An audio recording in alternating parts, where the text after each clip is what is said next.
प्रोग्राम का आगाज करने के लिए, इसकी शुरुआत करने के लिए सबसे पहले मैं कुरान करीम की तिलावत के लिए कारी अशरफ साहब को दावत दे रहा हूँ कि वो आए और कुरान करीम की तिलावत से मजलिस का आगाज फरमाएं। أعوذ بالله من الشيطان الرجيم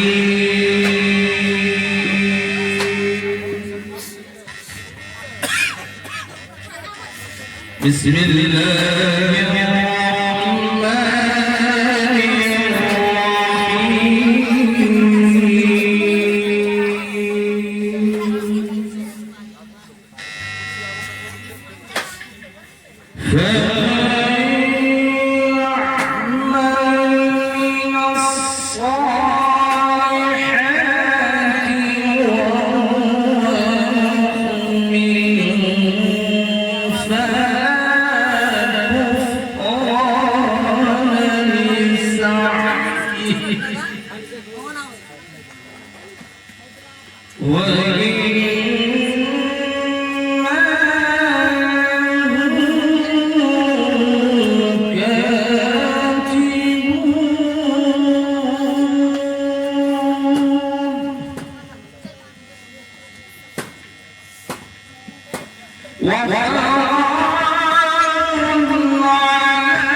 This is